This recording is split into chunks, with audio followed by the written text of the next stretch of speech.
Isang bata, kinagiliwan. Imbes kasi na pera, kaldero ang pinili niya na may sorpresa palang dala.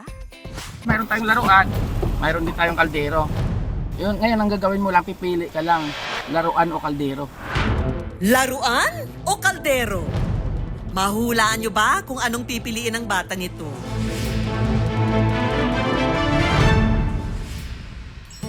Labay! Kamakailan lang, nag-trending ang video na ito na ipinost ni Denso Tambiahiro, isang community vlogger na ang misyon tumulong sa ibang tao. Magkano yan? 80 po. Sa video na ito, naispatan niya ang batang si Rexel na nagtitinda ng isda sa gilid ng kalsada. Ilang taon ka na? Ano po? 20 po. 12 years old? Opo. Nag-aaral ka ba? Hindi. Nag-aaral po. Nang matapos ang kwentuhan, Okay lang ba? Halika dito. Mayroon akong ano sa'yo. inapili niya si Rexel kung ano ang mas gusto niyang iuwing regalo. O Rexel, mayroon tayong laruan, mayroon din tayong kaldero. Yun, ngayon ang gagawin mo lang, pipili ka lang, laruan o kaldero. Laking gulat niya nang imbes na pumili ng laruan para sa sarili, mas pinili niya ang Kordero po.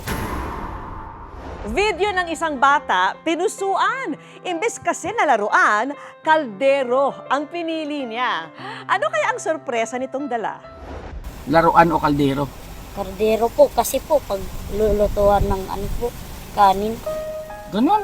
Bakit itong laruan? Ang ganda-ganda ng laruan, oh. Hindi ko po ginagamit.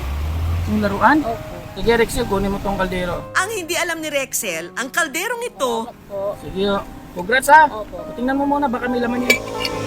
may laman palang 3,000 piso. Salamat po. Salamat.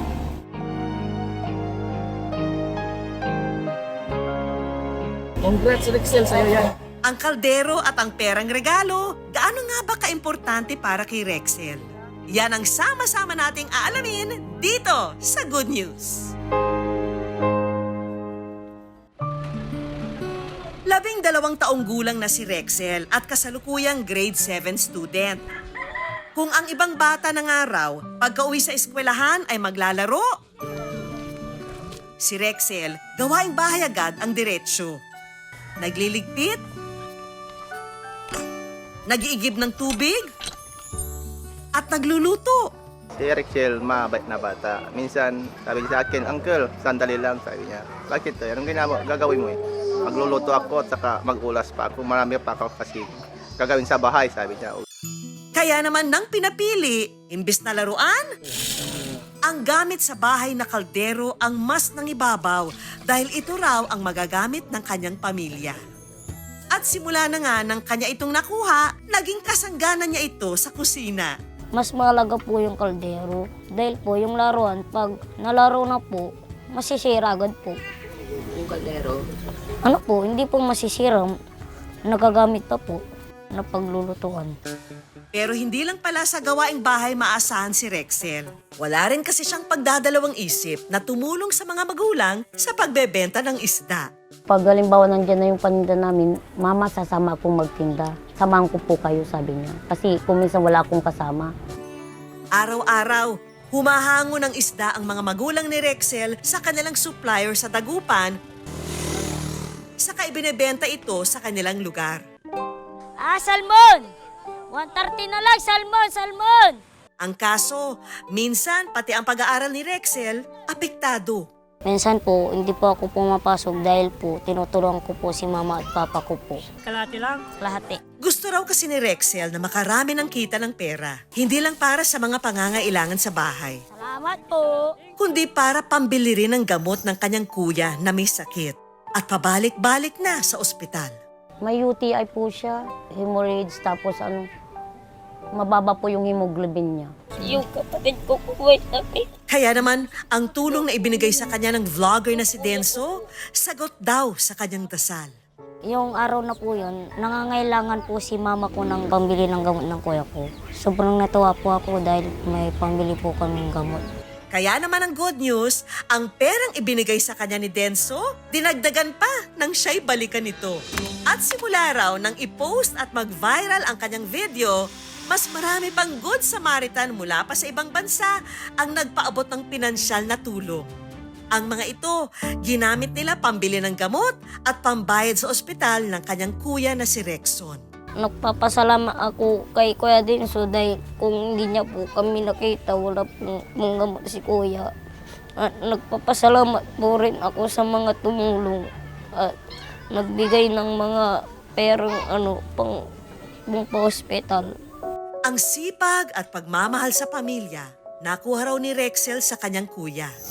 Siya po yung nag-ano po sa akin, yung nagpapatulog. Siya po yung dating bata pa ako, tinitimplahan po ako ng gatas. O siya po yung nag-alaga sa akin. Gusto ko po babawi sa kanya. Kaya naman ang hiling niya, gumaling na ang taong nagsilbing inspirasyon niya sa buhay. Sana po kuya, gumaling ka na. Kaya namimiss na kita para makauwi ka na dito, magpagaling ka. Para masaya uli dito sa bahay.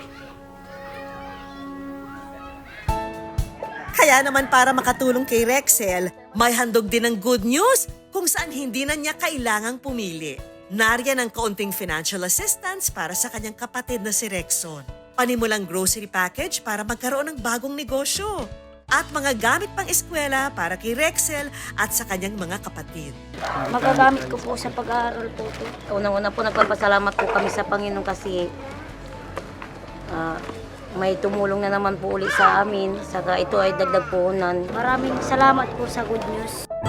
Nais din po naming magpasalamat sa mga Good Samaritan na nagpaabot ng tulong sa pamilya ni Rexel.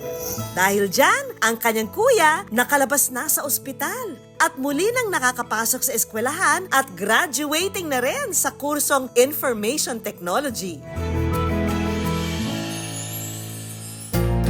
Maliit man kung siya'y titingnan, si Rexel may malaking puso at pagmamahal naman para sa pamilya. Asal mo! At natitiyak namin na ang lahat ng iyong mga sakripisyo Salamat po! babalik sa iyo nang higit pa sa mga regalo.